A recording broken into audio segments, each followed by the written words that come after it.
आज का हमारा टॉपिक रहेगा कॉम्बिनेशन ऑफ रेजिस्टेंसेस, यानी कि रेजिस्टेंसेस को कंबाइन करने के, जोड़ने के कितने तरीके हैं। हमारे पास मेनली दो तरीके होते हैं, सीरीज कॉम्बिनेशन और पैरेलल कॉम्बिनेशन। सबसे पहले हम देखते हैं सीरीज कॉम्बिनेशन। सीरीज कॉम्बिनेशन का मतलब होता है जब आप पहले रेजिस्टेंस का लास्ट एंड दूसरे रेजिस्टेंस के फर्स्ट एंड से कनेक्ट कर देते हैं तो हम कहेंगे कि रेजिस्टेंसेस कहाँ जुड़े हैं, सीरीज में। यानी कि मेरा मतलब कहने का ये है कि अगर आपने R1 और R2 ये दो रेजिस्टेंसेस का सिंबल बना लिया आपने, तो इस 1-2 का क्या मतलब है, R1 रेजिस्टेंस का फर्स्ट एंड और सेकेंड एंड। सिमिलरली R2 का ये 1 क्या है, फर्स्ट एंड है, और ये 2 क्या है, सेकेंड एंड है। किसी भी चीज़ के दो एंड होते हैं, जैसे आप यहाँ देखिए, अगर आप इसको एंड नंबर 1 कहेंगे तो ये एंड नंबर क्या हो जाएगा, 2 हो जाएगा। ठीक है, तो आपने क्या किया, ध्यान से अगर देखें आप, पहला जो रेजिस्टेंस है उसका सेकेंड टर्मिनल, सेकेंड एंड दूसरे रेजिस्टेंस के फर्स्ट एंड के साथ कनेक्ट कर दिया है। तो इस तरह जब हम कनेक्ट करते हैं चीज़ों को तो वो कहलाता है सीरीज कॉम्बिनेशन। यानी कि पहले रेजिस्टेंस का लास्ट टर्मिनल और दूसरे रेजिस्टेंस का फर्स्ट टर्मिनल, दोनों को आपने यहाँ पर कंबाइन कर दिया, जो कि आपको इस डॉट से दिखाई दे रहा है। तो इस तरह एक के बाद दूसरा, दूसरे के बाद तीसरा, तीसरे के बाद चौथा, सपोज कीजिए अगर ऐसा हो, तो इस तरह का जो कॉम्बिनेशन होता है एंड टू एंड, ठीक है, उसको हम बोलते हैं सीरीज कॉम्बिनेशन। तो यहाँ हम बोलेंगे कि ए पॉइंट और बी पॉइंट के बीच में जो ये दोनों रेजिस्टेंसेस जुड़े हुए हैं, ये जहां पर इस पॉइंट पर जुड़े हुए हैं, तो यहां पर जो जोड़ है दोनों का वो क्या कहलाएगा, they are connected in series, के वो सीरीज में जुड़े हुए हैं। यहां आप देखें इन पैरेलल। अब पैरेलल का क्या मतलब है, पहले तो आप थोड़ा सा मीनिंग इसका समझ लीजिए। जैसे सीरीज का मतलब होता था एक लाइन में, तो पैरेलल का मतलब होता है कि अगर मैं इसको ऊपर वाली को एक लाइन मान लूं, नीचे वाली को एक लाइन मान लूं, तो दोनों लाइनें जैसे आपको लग रहा है ना कि एक दूसरे के कैसी हैं, पैरेलल हैं। तो हम यहाँ पैरेलल कॉम्बिनेशन में क्या करते हैं, ऐसा होता है कि जो ये दोनों रेजिस्टेंसेज हैं, जैसे कि मैंने पिछली बार भी दोनों बनाए थे, उनके टर्मिनल्स का नाम 1-2 1-2 हमने रखा था। तो this is the first terminal, this is the second terminal of resistance R1, and similarly this is the first terminal, this is the second terminal of resistance R2। तो आपने अब की बार क्या किया, अब की बार आपने क्या किया, दोनों जो आपके रेजिस्टेंसेज हैं उनके फर्स्ट टर्मिनल एक तरफ कनेक्ट कर दिए और सेकंड टर्मिनल आपने एक तरफ कनेक्ट कर दिए। यानी कि आप अगर देखें यहां 1 से एक वायर निकाल के यहां और नीचे वाले 1 से एक वायर निकाल के यहां, यानी कि दोनों रेजिस्टेंसेज के 1-1 पॉइंट ए पर आपने जोड़ दिए और दोनों के सेकंड एंड, सेकंड टर्मिनल कहां जोड़ दिए, वायर के साथ आपने पॉइंट बी पर जोड़ दिए। तो ये जो कॉम्बिनेशन होता है इसको हम बोलते हैं पैरेलल कॉम्बिनेशन। तो हम बोलेंगे कि पॉइंट ए और पॉइंट बी के बीच में जो ये दोनों रेजिस्टेंसेस जुड़े हुए हैं, ये कहां जुड़े हुए हैं, पैरेलल कॉम्बिनेशन में जुड़े हुए हैं। तो एक बार फिर से देखिएगा, पहले रेजिस्टेंस का लास्ट और दूसरे रेजिस्टेंस का फर्स्ट टर्मिनल जब इस तरह से एक ही सीरीज में जुड़े हुए हों तो उसको बोलेंगे सीरीज कॉम्बिनेशन। और अगर ऐसे जुड़े हुए हों कि पहला टर्मिनल एक तरफ, दूसरा टर्मिनल एक तरफ, तो हम बोलेंगे कि रेजिस्टेंसेस कहां जुड़े हैं, पैरेलल में जुड़े हैं। तो चलिए अब बात करते हैं इक्विवेलेंट रेजिस्टेंस की। इक्विवेलेंट रेजिस्टेंस का क्या मतलब होता है, मैंने लिखा है that single resistance which can replace any combination of resistances। Any combination का मतलब है कि आपने चाहे रेजिस्टेंसेस सीरीज कॉम्बिनेशन में जोड़ रखे हों या फिर आपने रेजिस्टेंसेस पैरेलल कॉम्बिनेशन में जोड़ रखे हों, किसी भी कॉम्बिनेशन में आपने जोड़ रखे हों। और नेचुरली जब आप सीरीज में जोड़ोगे या पैरेलल में जोड़ोगे तो कम से कम 2 या फिर 3 4 5 रेजिस्टेंसेस तो होंगे ही होंगे। भाई अकेला रेजिस्टेंस हम क्या ये बोल सकते हैं कि वो सीरीज में है कि पैरेलल में, नहीं, अकेला तो अकेला होगा, ना वो सीरीज में है ना वो पैरेलल में है। तो जब हम ये बोलेंगे कि कोई रेजिस्टेंस सीरीज में है या पैरेलल में है तो नेचुरली कम से कम 2 रेजिस्टेंस होंगे या फिर 3 4 5 आगे तो चाहे कितने भी हो सकते हैं। तो एनी कॉम्बिनेशन ऑफ रेजिस्टेंसेस का मतलब क्या है कि चाहे कितने भी रेजिस्टेंसेस पैरेलल में जुड़े हों या फिर कितने भी रेजिस्टेंसेस सीरीज में जुड़े हुए हों। ठीक, तो अगर हम ऐसा कर सकें कि उन कॉम्बिनेशन ऑफ रेजिस्टेंसेस के बदले एक सिंगल रेजिस्टेंस हम लगा सकें और कुछ इस तरह से लगाएं कि सर्किट के अंदर जो फ्लो हो रहा है करंट वो चेंज ना हो, वो पहले जैसा ही रहे, सेम रहे, तो उस सिंगल रेजिस्टेंस को हम उन सभी का जिनको हटा करके हमने उसे लगाया है, तो उन हटाए जाने वाले रेजिस्टेंसेस का उस सिंगल रेजिस्टेंस को हम क्या बोलेंगे? इक्विवेलेंट रेजिस्टेंस या फिर नेट रेजिस्टेंस या फिर टोटल रेजिस्टेंस बोलेंगे। अब इसको थोड़ा सा समझते हैं हम। देखिएगा, यहां आप देखिए मैंने क्या किया है, ये दो रेजिस्टेंसेस आपको नजर आ रहे हैं, सीरीज में जुड़े हुए हैं। ठीक है, तो आप ये मानिए कि ये किसी सर्किट का एक हिस्सा है और मैंने जस्ट यहां से लेकर के यहां तक का जो पार्ट है वो कट करके आपको दिखाया है। तो देखिए, दोनों रेजिस्टेंसेस के अंदर से आई करंट पास हो रहा है। तो अगर मैं ऐसा कर सकूं, मान लीजिए एक पॉइंट मैंने यहां लगा दिया और एक पॉइंट मैंने यहां लगा दिया, इन दोनों पॉइंट्स के बीच में से इन दोनों रेजिस्टेंसेस को हटा करके इन दोनों की जगह अगर एक मैं सिंगल रेजिस्टेंस लगा दूं और ऐसा हो वो सिंगल रेजिस्टेंस कि पहले अगर सर्किट में आपका आई करंट चल रहा था तो अब भी करंट देखो कितना चल रहा है, आई ही चल रहा है, ना करंट कम हुआ ना करंट ज्यादा हुआ, करंट के ऊपर कोई इफेक्ट नहीं हुआ। तो ऐसा हुआ कि इस अकेले रेजिस्टेंस ने उतना ही काम किया जितना ये दोनों रेजिस्टेंस मिलकर के कर रहे थे, या फिर आपने इन दोनों के सीरीज कॉम्बिनेशन को इस रेजिस्टेंस से क्या कर दिया? रिप्लेस कर दिया। तो ये जो सिंगल रेजिस्टेंस है, जो ये सिंगल रेजिस्टेंस है आपका, दैट सिंगल रेजिस्टेंस, ठीक है, जिसने क्या किया? Any combination of resistances. तो यहां पर दो रेजिस्टेंसेस का कौन सा कॉम्बिनेशन था? Series combination. ठीक है, उसको क्या कर दिया? रिप्लेस। और रिप्लेस का मतलब आप समझ गए होंगे कि इन दोनों पॉइंट्स के बीच में आपने क्या किया? ये पॉइंट है ये वाला, ये पॉइंट है ये वाला, इन दोनों रेजिस्टेंसेस को हटा करके इस सिंगल रेजिस्टेंस को आपने लगा दिया। और ये सिंगल रेजिस्टेंस कुछ ऐसा है कि पहले अगर सर्किट में आई करंट फ्लो कर रहा था तो अब भी आई करंट फ्लो कर रहा है, करंट की वैल्यू पर कोई असर किसी तरह का इसने नहीं डाला। तो इसी सिंगल रेजिस्टेंस को इन दोनों का क्या बोल सकते हैं? इक्विवेलेंट रेजिस्टेंस या फिर नेट रेजिस्टेंस या फिर टोटल रेजिस्टेंस। सिमिलरली आप यहां देखें, अगर यहां इस पॉइंट और इस पॉइंट के बीच में ये दोनों रेजिस्टेंसेस कहां कनेक्टेड हैं? पैरेलल में। तो सपोज कीजिए इस सर्किट से भी आई करंट जा रहा था और आई करंट बाहर निकला, तो मैंने क्या किया? इस पॉइंट और इस पॉइंट के बीच में इन दोनों रेजिस्टेंसेस को हटा करके एक सिंगल रेजिस्टेंस लगा दिया। और इस सिंगल रेजिस्टेंस के लगने के बाद भी जितना करंट सर्किट में आई पहले था उतना ही अब है। तो इसको क्या बोला जाएगा? नेट रेजिस्टेंस या फिर टोटल रेजिस्टेंस या फिर equivalent resistance of these two resistances.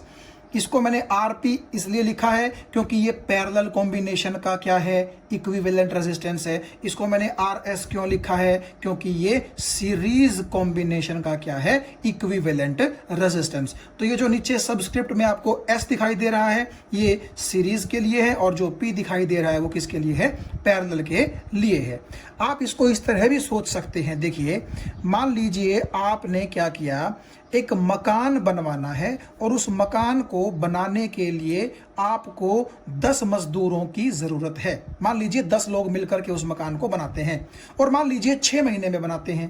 तो आप एक चीज देखिए, आपका एक मकान उन 10 मजदूरों ने कितने दिनों में तैयार किया? 6 महीनों में। अगर कोई मजदूर ऐसा हो, सपोज कर लो ऐसा हो, जो ये कहे कि वो अकेला बना देगा उस मकान को 6 महीनों में, यानी कि बेसिकली क्या है? मतलब कि 2 मकान बनाए जा रहे हैं सपोज कीजिए, और दोनों मकान बिल्कुल सेम है, कोई डिफरेंस उन मकानों में नहीं है। अब एक मकान को तो क्या है?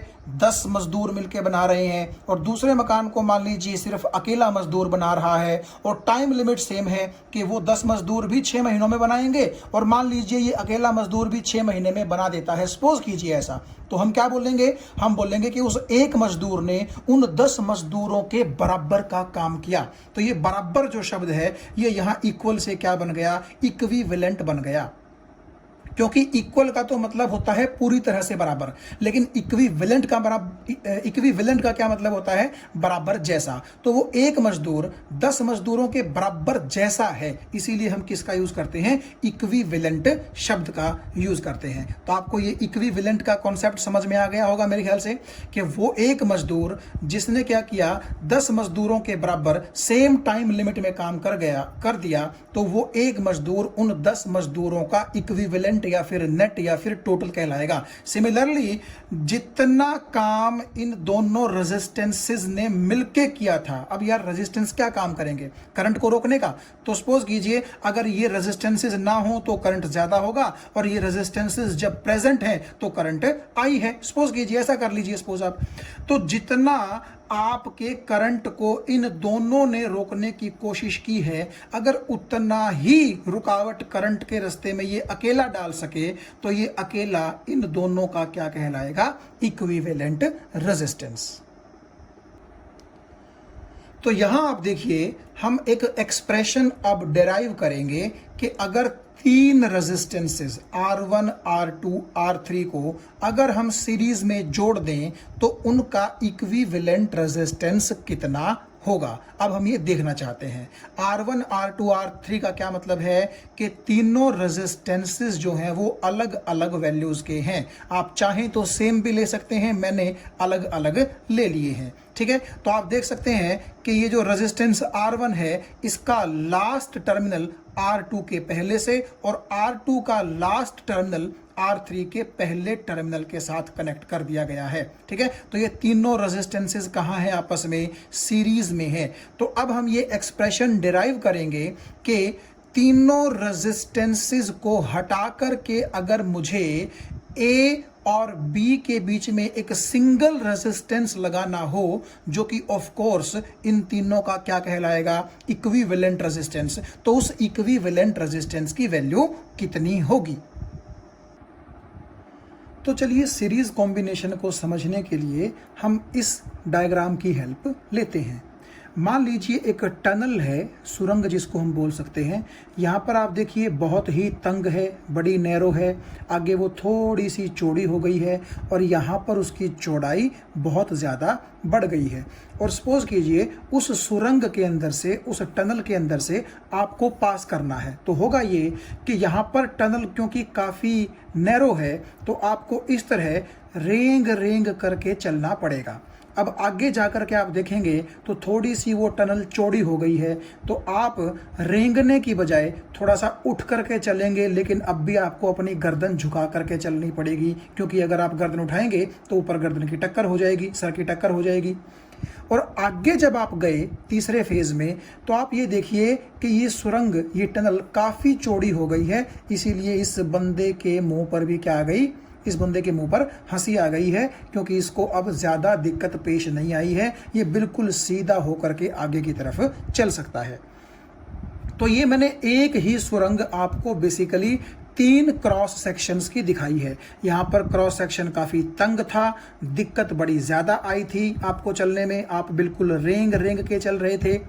यहाँ पर थोड़ा सा टनल चौड़ा हो गया तो आपको दिक्कत कम आई, और यहाँ पर टनल बहुत चौड़ा हो गया और आपको बिल्कुल भी दिक्कत नहीं आई, आप बड़े आराम से प्रोसीड कर सकते हैं। दिक्कत का मतलब आप रेजिस्टेंस से लेके चलिए। तो यहाँ पर दिक्कत बड़ी ज़्यादा थी तो रेजिस्टेंस बहुत ज़्यादा है, ये 3 डंडे ऊपर की तरफ है, इसका मतलब है बहुत बहुत ज़्यादा। यहाँ पर दिक्कत इसके कंपैरेटिवली कम आई थी, तो यहाँ पर हम रेजिस्टेंस कहेंगे कि है तो सही रेजिस्टेंस, लेकिन पहले के मुकाबले काफ़ी कम है, इसीलिए ऊपर की तरफ एक डंडा मैंने दिखा दिया। और यहाँ पर आप देखिएगा पिछले दोनों केसेस के मुकाबले बिल्कुल भी दिक्कत आपको नहीं हुई, तो यहाँ मैंने बोल दिया कि रेजिस्टेंस या फिर आपको होने वाली तंगी कैसी है? बिल्कुल ही कम है। ये बात आपको समझ में आ गई? तो आप अपने आप को एक पर्सन मान करके टनल के अंदर से गुजरता हुआ फील कीजिए, तो आपको यहाँ वाली दिक्कत, यहाँ वाली दिक्कत और यहाँ वाली जो इजीनेस है, उसके अंदर जो डिफरेंस है वो आराम से समझ में आ जाएगा। अब इस चीज़ को मैं रेजिस्टेंसेस से कैसे कनेक्ट करता हूँ या सर्किट में फ्लो होने वाले करंट से कैसे कनेक्ट करता हूँ, वो देखिएगा। देखिए, मान लीजिए ये 3 रेजिस्टेंसेस सीरीज में हैं, एक के बाद एक, एक के बाद एक। जैसे पहले एक ही टनल के मैंने 3 पार्ट कर दिए थे, तो पहले पार्ट के बाद दूसरा पार्ट, दूसरे पार्ट के बाद तीसरा पार्ट। तो सिमिलरली ये तीनों रेजिस्टेंसेस भी कहाँ हैं? सीरीज में। अब मान लीजिए इनके अंदर से आई करंट पास कर रहा है, तो नेचुरली आप अगर ये कहेंगे कि R1 सबसे ज़्यादा रेजिस्टेंस है, R2 उससे कम है और R3 सबसे कम है, तो रेजिस्टेंस का मतलब ही क्या होता है? करंट के रास्ते में रुकावट। तो क्योंकि R1 सबसे ज़्यादा है, R1 सबसे ज़्यादा है, इसका मतलब है कि करंट को यहाँ से फ्लो होने में बहुत दिक्कत आएगी। ये बात आपको समझ में आ गई, जैसा कि आपको यहाँ से आ रही थी। अब R2 का जो मैग्नीट्यूड है, जो वैल्यू है, वो R1 से कम है, तो नेचुरली करंट यहाँ से फ्लो हो जाएगा, लेकिन उतनी दिक्कत नहीं आएगी जितनी दिक्कत उसको R1 के केस में आ रही थी, जैसा कि यहाँ वाला केस था। ठीक है, और अब देखिएगा यही करंट चलता चलता R1 में से R2 में से होता हुआ कहाँ पहुँच गया? R3 के अंदर पहुँच गया। तो R3 क्योंकि सबसे कम रेजिस्टेंस है, बहुत ही कम रेजिस्टेंस है, तो आप ये मान लीजिए कि करंट के रास्ते में ऑलमोस्ट कोई रुकावट नहीं आई है और यहाँ से करंट क्या कर गया? आराम से पास कर गया। तो ये तो मैंने बात ली है कि तीनों रेजिस्टेंसेस अलग अलग हैं, हो सकता है तीनों रेजिस्टेंसेस बराबर भी हों। ठीक है, तो ये तो सिचुएशन पे डिपेंड करता है। जस्ट ऊपर वाली सिचुएशन समझाने के लिए मैंने आपको नीचे वाली सिचुएशन बिल्कुल उसी के जैसी बना करके दिखाई थी। यहाँ दिक्कत आपको आ रही थी टनल के अंदर से पास करने में, और यहाँ दिक्कत किसको आ रही है? करंट को आ रही है इन रेजिस्टेंसेस के अंदर से पास करने में। लेकिन आप एक चीज देखिए, अगर यहां पर सपोज कीजिए 50 बंदे हैं और वो टनल क्रॉस करना चाहते हैं, तो क्या होगा? 50 बंदे ही इसके अंदर एंटर करेंगे और 50 बंदे ही इस टनल से कहां निकलेंगे? बाहर निकलेंगे। ये तो ऑब्वियस है।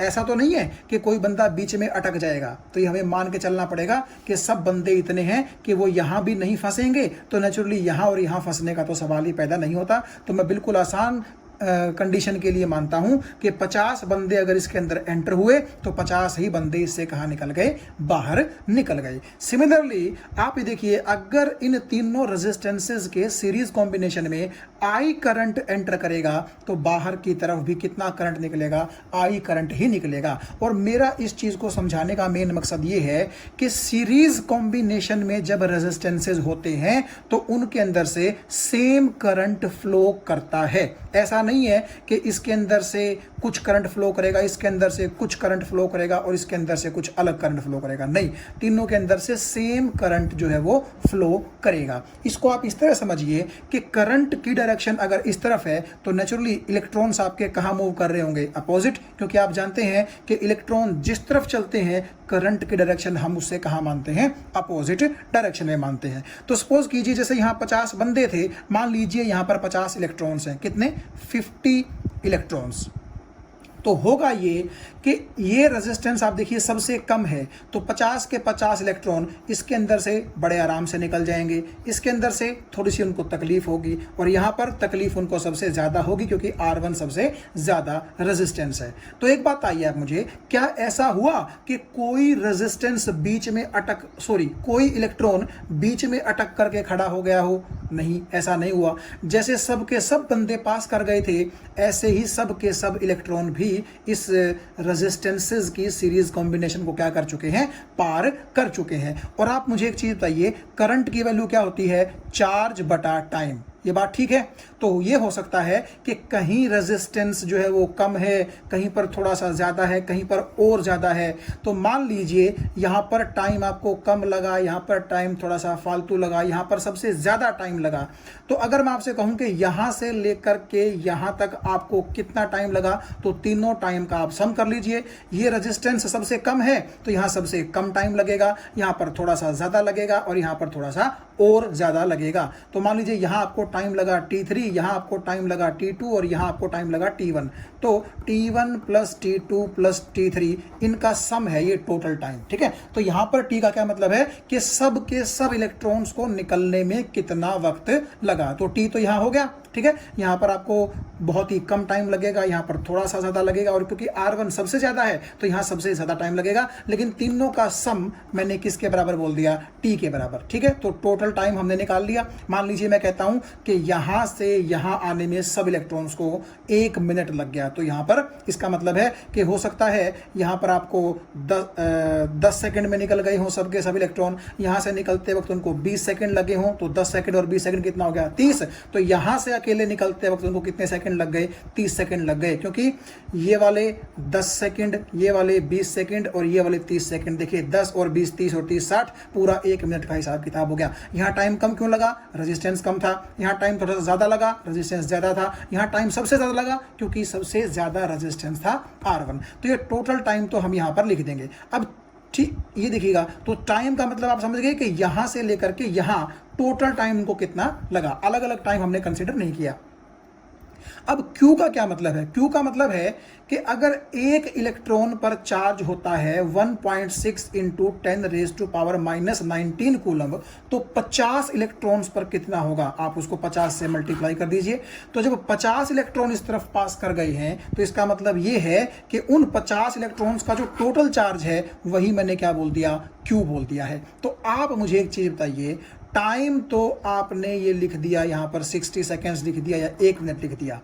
अब आप चार्ज पे ध्यान दें, जितना चार्ज इस पॉइंट से अंदर एंटर करता था उतना ही चार्ज इस पॉइंट से बाहर भी तो निकल रहा है। यानी कि 50 इलेक्ट्रॉन्स के बराबर का चार्ज अगर अंदर एंटर कर रहा था तो 50 इलेक्ट्रॉन्स के बराबर का चार्ज ही कहां निकल रहा है, बाहर निकल रहा है। तो कोई चार्ज अंदर रुका तो नहीं है ना। तो आप एक चीज देखिए, चार्ज सेम रहा कि ना रहा, सेम रहने का मतलब है कि जितना अंदर एंटर कर गया था उतना ही बाहर निकल गया। तो अगर चार्ज आपका सेम है तो इसका मतलब करंट भी क्या रहेगा, आपका सेम रहेगा। हाँ, जस्ट तकलीफ अलग अलग हो सकती है। तकलीफ का मतलब है रेजिस्टेंसेस। तो हो सकता है यहां से ज्यादा टाइम लगता हो, यहां से कम लगता हो, यहां से और कम लगता हो, लेकिन मुद्दे की बात यह है कि जो हमारे पास करंट का फॉर्मूला है charge upon time, charge same रह रहा है। जितने इलेक्ट्रॉन्स आपके तीनों रेजिस्टेंसेस के अंदर एंटर करते हैं उतने ही बाहर भी निकल जाएंगे। तो चार्ज क्योंकि सेम है इसलिए करंट भी क्या होगा, सेम होगा। तो जैसे ही 50 के 50 इलेक्ट्रॉन इस तरफ भागेंगे तो आपका करंट उनसे अपोजिट डायरेक्शन में भागेगा, जिसको मैंने क्या बोल दिया, I। तो जब 50 के 50 इलेक्ट्रॉन इन तीनों रेजिस्टेंसेस को पास करके आई है तो आपका ये I करंट भी तीनों रेजिस्टेंसेस में से क्या करेगा, पास करेगा। तो यहां से आप देख सकते हैं कि जो करंट होगा वो सीरीज कॉम्बिनेशन में कैसा होगा, सेम होगा। यानी कि जितना करंट R1 से पास करेगा उतना ही R2 से पास करेगा और उतना ही R3 से भी पास करेगा। क्यों? क्योंकि सेम चार्ज तीनों से पास करना है, इसका मतलब करंट भी सेम पास होगा। और देखिए एक और बात है ना, मान लीजिए इलेक्ट्रॉन्स यूं चल रहे हैं तो वो इसी रास्ते पर तो चलते रहेंगे ना। क्यों? ना तो इधर की तरफ ना इधर की तरफ, और तो कोई रास्ता उनके पास है ही नहीं। तो जब सब चार्जेस ने एक ही रास्ते पर चलना है, एक ही तरफ चलना है, तो नेचुरली करंट भी क्या होगा, तीनों रेजिस्टेंसेस के अंदर से सेम होगा। ये वही बात है, मान लीजिए ये है एक पॉइंट A और यहां पर मैं बोल देता हूं पॉइंट B, और यहां पर बहुत सारी गाड़ियां चल रही हैं। तो क्या होगा, A से B चलने के लिए सब गाड़ियों को इन्हीं 3 रेजिस्टेंसेस से पास करना होगा, क्योंकि और कोई रास्ता तो मैंने बनाया ही नहीं। तो मान लीजिए मैं कहता हूं कि यहाँ 100 गाड़ियां एंटर कर गई, तो नेचुरली यहाँ से कितनी गाड़ियां बाहर निकलेंगी, 100 ही तो गाड़ियां बाहर निकलेंगी। क्यों? क्योंकि अगर मान लीजिए मैं कहता कि यहाँ रास्ता है कहीं पर, तो हो सकता था कि अगर 100 गाड़ियां एंटर करती तो 50 इधर चल जाती और 50 यहाँ चली जाती। लेकिन क्योंकि और तो कोई रास्ता है ही नहीं, ये एक सिंगल रास्ता है, एंड टू एंड, एक ही लाइन के अंदर जुड़े हुए हैं तीनों रास्ते या तीनों रेजिस्टेंसेज। तो नेचुरली जितनी गाड़ियां अंदर एंटर करेंगी उतनी ही गाड़ियां बाहर भी निकलेंगी। तो इसका मतलब ये हुआ कि जितना करंट तीनों रेजिस्टेंसेस से फ्लो करेगा वो बराबर करेगा। इससे भी उतना ही, इससे भी उतना ही और इससे भी उतना ही करंट पास करेगा। अब कई बच्चे सोच सकते हैं कि ये रेजिस्टेंस सबसे ज्यादा है तो यहां से कम करंट पास करना चाहिए। नहीं, कम नहीं करेगा। करंट का मतलब है कितना चार्ज कितने टाइम में पास कर रहा है। हो सकता है क्योंकि ये रेजिस्टेंस ज्यादा है ना ये, तो यहां से पास करने में टाइम अलग अलग लग सकता है, लेकिन चार्ज तो क्या करेगा, सेम ही पास करेगा ना। ऐसा तो नहीं है कि अगर मैं कहूं कि इस तरफ, जैसे कि मैंने बोला था इस तरफ इलेक्ट्रॉन चल रहे हैं, तो मान लीजिए मैं कहता हूं कि इस पॉइंट पर 50 इलेक्ट्रॉन एंटर कर गए, तो नेचुरली निकलेंगे भी कितने यहाँ से, 50 ही इलेक्ट्रॉन बाहर की तरफ निकलेंगे। तो अभी आप समझने के लिए ऐसा कीजिए, यहाँ टाइम का फैक्टर जो है उसको 1 मिनट के लिए नेग्लेक्ट कर दीजिए, ताकि आपको ये अच्छे से समझ में आ जाए कि करंट जो है सीरीज में कैसा रहेगा, सेम रहेगा। तो बिकॉज किसी भी रेजिस्टेंस से आप देखें सेम चार्ज पास करेगा, और मतलब ये हुआ इसका कि सेम करंट तीनों रेजिस्टेंसेस से पास करेगा। तो आप इस चीज का हमेशा ध्यान रखिएगा कि सीरीज कॉम्बिनेशन में रेजिस्टेंसेस चाहे कितने भी हों, कितने भी रेजिस्टेंसेस हों, जितना करंट पहले रेजिस्टेंस से पास कर रहा है उतना ही दूसरे से, उतना ही तीसरे से, उतना ही चौथे से। तो कितने भी रेजिस्टेंसेस आप सीरीज में जोड़ लीजिए, सबसे सेम करंट पास करेगा। तो यहां आप देखिए मैंने तीनों रेजिस्टेंसेस को सीरीज में ड्रॉ कर लिया है, ठीक है, और ये पॉइंट ए है और ये पॉइंट बी है। मैंने क्या किया, एक V वोल्ट की मैं बैटरी ले लेता हूं कुछ इस तरीके से, ये इसका पॉजिटिव टर्मिनल और ये इसका नेगेटिव टर्मिनल। और अगर बैटरी V वोल्ट की है तो इसका मतलब अगर इसका नेगेटिव टर्मिनल 0 वोल्ट पर होगा तो पॉजिटिव इसका V वोल्ट पर होगा, क्योंकि V माइनस 0 ही किसके बराबर होगा, V के बराबर होगा। मैं पॉजिटिव टर्मिनल को A से जोड़ देता हूं, देखिएगा, और इस नेगेटिव टर्मिनल को मैं जोड़ देता हूं B से। अब क्योंकि सर्किट कंप्लीट हो चुका है तो सपोज कीजिए बैटरी के पॉजिटिव टर्मिनल से ये I करंट निकला, और ये I करंट इस सर्किट में क्या करेगा, फ्लो करेगा, और फिर वापस बैटरी के अंदर से इस तरह लगातार फ्लो करता रहेगा। अब आप देखिएगा, जैसा कि मैं अभी आपको बता चुका हूं कि सीरीज में करंट सेम रहता है, तो होगा ये कि ये जो करंट है यूं चल के, तो आप देखिएगा R1 के अंदर भी जो है I एंटर कर रहा है, तो निकलेगा भी बाहर R1 से कितना I, और वही फिर आपका R2 के अंदर घुस जाएगा, फिर R2 के अंदर से बाहर निकलेगा, फिर R3 के अंदर घुस जाएगा, और फिर R3 के अंदर से बाहर निकल के सर्किट में इस तरह चक्कर काटता रहेगा। ठीक, तो आप ऐसा भी मान सकते हैं कि यहाँ से लगातार पानी फेंका जा रहा है और वो पानी इस नाली के अंदर चल रहा है। तो नेचुरली अगर आप ये कहेंगे कि हमने 5 बकेट पानी की डाली है नाली में, तो बाहर भी कितनी आएगी बकेट्स, 5 बकेट ही तो पानी की बाहर आएंगी। बस फर्क यह है कि कहीं पर नाली जो है वो ज़्यादा चौड़ी है और कहीं पर नाली जो है वो थोड़ी सी नैरो है, उस चीज़ के ऊपर फर्क नहीं पड़ता। जितना पानी नाली के अंदर डाला जाएगा उतना ही पानी उससे बाहर भी निकलेगा। अब अगर आपसे कोई पूछे कि ये जो रेजिस्टेंस R1 है, पहला रेजिस्टेंस, इसके 2 टर्मिनल हैं, मान लीजिए पहला टर्मिनल ये है और दूसरा टर्मिनल ये है, तो इन दोनों टर्मिनल्स के बीच कितना पोटेंशियल डिफरेंस होगा वो आपको निकालना है। वो कैसे निकाल लेंगे हम, देखिए ओहम्स लॉ के अकॉर्डिंग हम जानते हैं V is equal to IR। V is equal to IR का क्या मतलब है कि potential difference is equal to current into resistance. और मैंने आपसे कहा था रट्टा नहीं मारना, ये ध्यान रखना है ओहम्स लॉ लगाते हुए कि जिस रेजिस्टेंस की आप बात करेंगे I उसी के अंदर से फ्लो होने वाला करंट होगा, और V उसी रेजिस्टेंस के दोनों टर्मिनल्स के बीच का पोटेंशियल डिफरेंस होगा। अब देखो आप एक बात आइए मुझे, इस पॉइंट और इस पॉइंट यानी कि ये जो R1 रेजिस्टेंस के 2 टर्मिनल हैं, इन दोनों टर्मिनल्स के बीच में रेजिस्टेंस कितना है, R1, तो R की जगह आ जाएगा R1, ठीक है।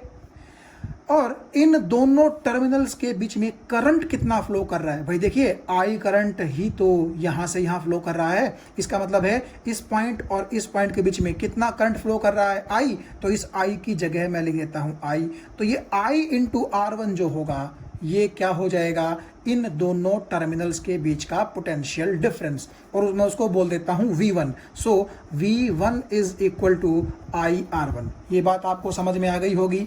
तो V1 का क्या मतलब है, पहले रेजिस्टेंस, 1 का क्या मतलब है, पहला रेजिस्टेंस।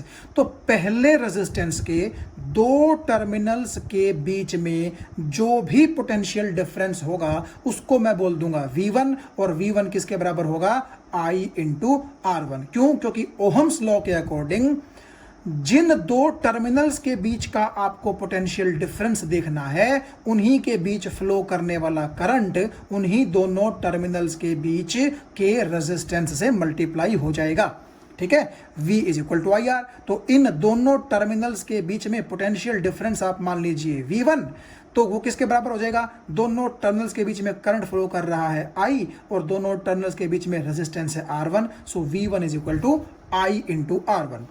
ठीक है, अब आपसे कोई पूछे कि ये जो R2 रेजिस्टेंस है, दो टर्मिनल तो इसके भी हैं, पहला टर्मिनल आप यहां मान लीजिए, दूसरा टर्मिनल आप यहां मान लीजिए।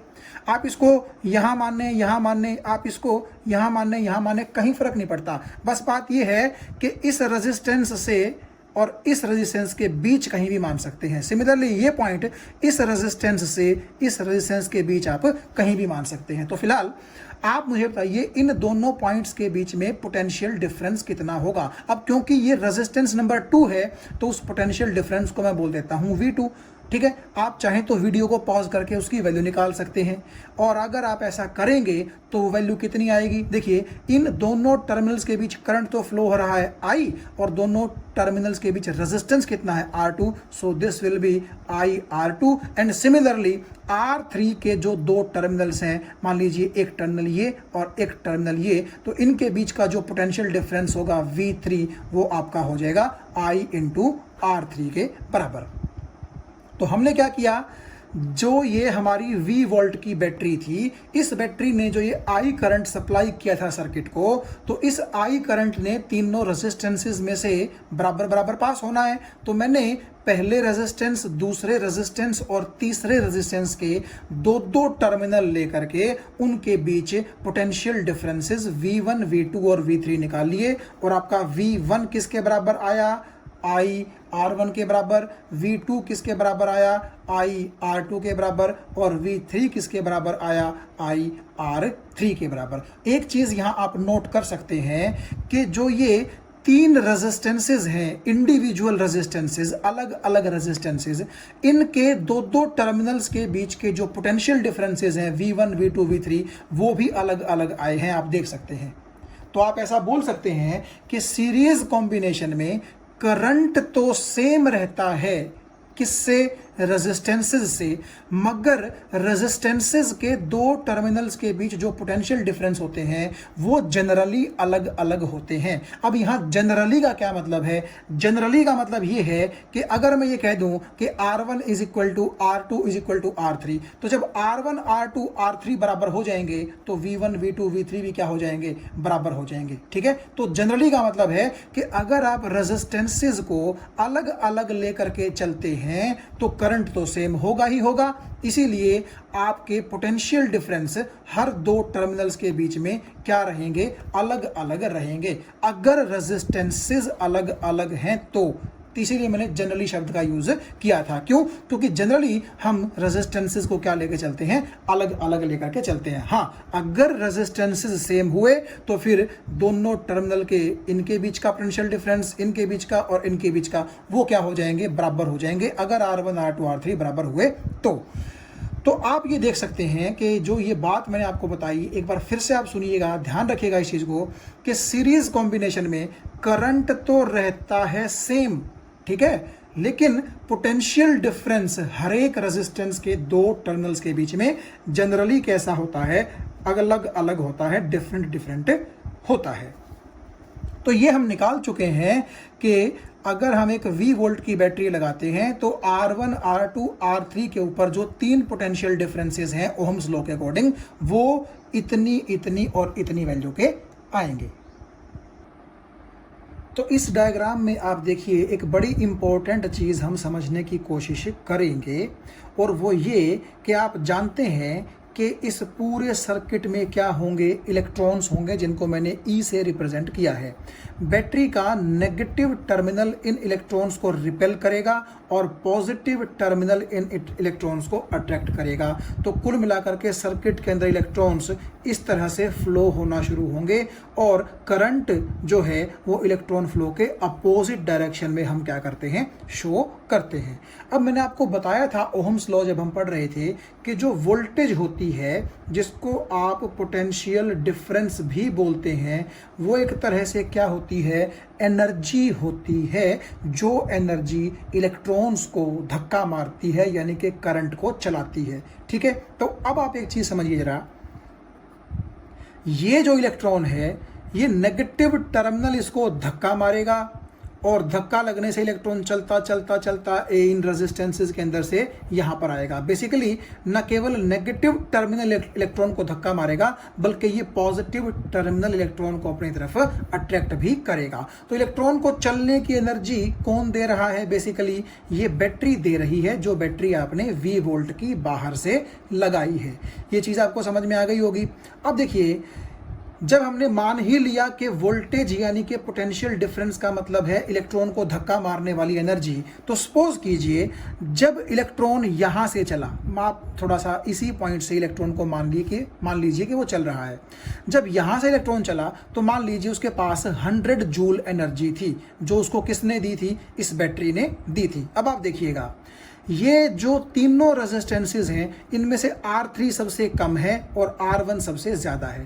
तो आप देखिए, क्योंकि R3 सबसे कम है तो इलेक्ट्रॉन जब इसके अंदर से निकलने की कोशिश करेगा तो नेचुरली उसको दिक्कत तो आएगी ना, और दिक्कत आएगी तो वो अपनी एनर्जी को क्या करेगा? खर्च करेगा।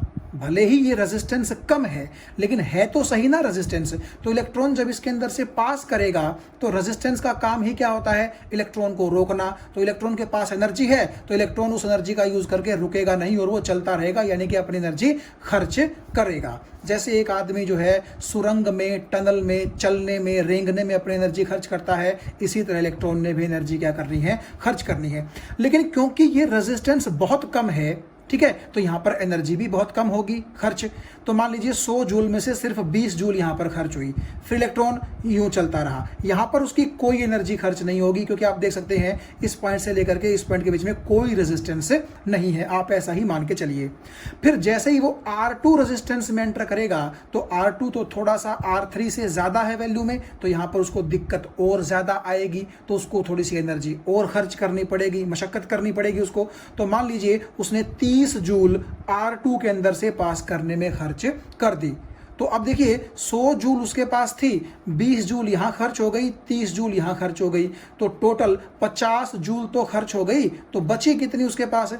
50 जूल ही और बची, और वो एनर्जी यहाँ खर्च हो जाएगी। क्यों? क्योंकि जब वो R2 से बाहर निकलेगा तो इस पॉइंट से इस पॉइंट के बीच में क्योंकि कोई रेजिस्टेंस नहीं है तो उसको कोई एनर्जी खर्च नहीं करनी पड़ेगी, क्योंकि कोई दिक्कत ही नहीं आएगी उसको। आप यूँ ही समझिए, आसानी रहेगी आपके लिए। लेकिन जैसे ही वो R1 के अंदर एंटर करेगा तो आप देखिए R1 क्योंकि सबसे ज़्यादा रेजिस्टेंस है तो उसकी जो इलेक्ट्रॉन की सबसे ज़्यादा एनर्जी है वो भी यहीं पर खर्च होगी। और जैसे ही वो यहाँ बाहर निकलेगा बेसिकली उसकी 100 जूल एनर्जी क्या हो चुकी है? खर्च हो चुकी है। फिर आप सोचोगे कि वो यहाँ से यहाँ तक ट्रेवल कैसे करेगा? आप ये मान के चल लीजिए कि इलेक्ट्रॉन को जहाँ रेजिस्टेंस नहीं है वहाँ ट्रेवल करने के लिए एनर्जी की ज़रूरत नहीं है, वो अपने आप हो जाता है। थोड़ा आसानी रहेगी आपके लिए। तो यहाँ से लेकर के इलेक्ट्रॉन यहाँ फिर से क्या आ जाएगा? आराम से आ जाएगा। फिर जब वो बैटरी के अंदर से पास करेगा तो बैटरी के अंदर जो केमिकल एनर्जी होती है वो उसको एनर्जी देगी, और जैसे ही वो बाहर निकलेगा तो वो एनर्जी लेके निकलेगा। लेकिन यहाँ से यहाँ और यहाँ से यहाँ उसको फिर से कोई एनर्जी खर्च करनी नहीं पड़ेगी, क्योंकि कोई रेजिस्टेंस बीच में नहीं है। हाँ, फिर यहाँ तक भी उसको कोई एनर्जी खर्च नहीं करनी, फिर यहाँ से यहाँ निकलेगा, फिर एनर्जी खर्च करेगा, फिर करेगा। तो आपको ये अब साइकिल समझ में ज़रूर आ गया होगा कि जहाँ जहाँ भी इलेक्ट्रॉन को रेजिस्टेंस से सामना करना पड़ेगा उसको एनर्जी खर्च करनी पड़ेगी। और कम रेजिस्टेंस का मतलब कम एनर्जी खर्च करेगा, और ज़्यादा रेजिस्टेंस का मतलब वो एनर्जी ज़्यादा खर्च करेगा। तो एक चीज़ आप देखिए, जो ये बात मैं कर रहा था V1, V2 और V3 की, तो बेसिकली आप इनको ऐसा नहीं मान सकते कि R1, R2 और R3 रेजिस्टेंसेस के अंदर से इलेक्ट्रॉन को धक्का लगा करके बाहर निकालने में खर्च होने वाली एनर्जीज हैं। ये बात मैं सही कह रहा हूं कि नहीं कह रहा? भाई आप देखिए, मैंने कहा था कि V1 का मतलब है R1 के दोनों टर्मिनल्स के बीच का पोटेंशियल डिफरेंस यानी कि वोल्टेज, और वोल्टेज को क्योंकि हम एनर्जी मानते हैं तो हम ये भी तो बोल सकते हैं कि R1 के इन दोनों टर्मिनल्स के अंदर से इलेक्ट्रॉन को धक्का मार के पास करवाने वाली एनर्जी ही कितनी है? V1 है। यहाँ वाली एनर्जी V2 है और यहाँ वाली एनर्जी कितनी है? V3 है। तो एक चीज़ आपके दिमाग में आ रही होगी कि जितना इलेक्ट्रॉन ने एनर्जी यहाँ खर्च की, जितनी यहाँ खर्च की और जितनी यहाँ खर्च की, तीनों एनर्जी का सम आप देखिए अप्लाइड एनर्जी के बराबर है। यानी कि अगर इलेक्ट्रॉन यहाँ से 100 जूल एनर्जी लेकर के चला था तो उसने 20 यहाँ खर्च कर दी, 30 यहाँ खर्च कर दी, 50 यहाँ खर्च कर दी, तो टोटल 100 जूल खर्च होगी कि ना होगी। तो अगर इलेक्ट्रॉन 100 जूल एनर्जी लेकर के चला था, यानी कि V अगर 100 थी, तो V3 plus V2 plus V1 का सम भी कितना है 100। और इसी बेस पर मैंने लिखा कि V1 plus V2 plus V3 is equal to V। ये चीज आपको समझ में आ गई होगी। और इसका फिजिकल मतलब यानी कि मैथमेटिक्स में अगर हम ना घुसें, सिर्फ मीनिंग देखें इस चीज का, तो इसका मीनिंग क्या निकलेगा कि तीसरे रेजिस्टेंस से निकलने वाली एनर्जी, दूसरे रेजिस्टेंस से निकलने वाली एनर्जी और पहले रेजिस्टेंस के थ्रू पास होने में इलेक्ट्रॉन के द्वारा खर्च की गई एनर्जी, तीनों एनर्जीज का सम उतना ही होगा जितना कि इलेक्ट्रॉन एनर्जी लेकर के चला था। भाई आप घर से 100 रुपये लेके चले, पहली दुकान पे आपने 20 रुपये खर्च कर दिए, दूसरी दुकान पे आपने 30 रुपये खर्च कर दिए, तीसरी दुकान पे आपने 50 रुपये खर्च कर दिए, तो क्या और खर्च करने के लिए कुछ बचा आपके पास? कुछ भी नहीं बचा, क्योंकि जितनी मनी आप घर से लेके चले थे वो तो आप खर्च कर आए हैं।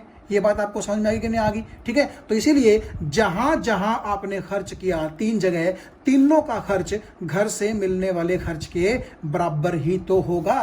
तो अगर मैं आपसे वही कह रहा हूं कि अगर वोल्टेज है इलेक्ट्रॉन को धक्का मारने वाली एनर्जी, तो यहां से इलेक्ट्रॉन के पास 100 जूल एनर्जी थी। उस 100 में से 20 जूल एनर्जी R3 के अंदर से पास करवाने में खर्च हो गई, 30 जूल एनर्जी R2 के अंदर से पास करवाने में खर्च हो गई, और बची हुई 50 जूल एनर्जी R1 के अंदर से इलेक्ट्रॉन को पास करवाने में खर्च हो गई। और अगर इलेक्ट्रॉन आपका यूं चला तो इसका मतलब है कि करंट आपका यूं चला, क्योंकि इलेक्ट्रॉन का फ्लो ही क्या कहलाता है? करंट। तो आप ऐसा भी बोल सकते हैं कि करंट के लिए कुछ एनर्जी यहां खर्च हुई, कुछ एनर्जी यहां खर्च हुई, कुछ एनर्जी यहां खर्च हुई, और जहां पर रेजिस्टेंस नहीं है यानी कि सिंपल वायर है, वहां पर आप क्या कह सकते हैं कि कोई भी एनर्जी खर्च नहीं होगी, क्योंकि एनर्जी वहीं खर्च होगी जहां आपका अपोज हो रहा है, और रेजिस्टेंसेस का मतलब ही अपोज है। तो तीनों रेजिस्टेंसेस से पास होने में इलेक्ट्रॉन की एनर्जी खर्च हुई, और जहां रेजिस्टेंस नहीं था वहां इलेक्ट्रॉन की एनर्जी खर्च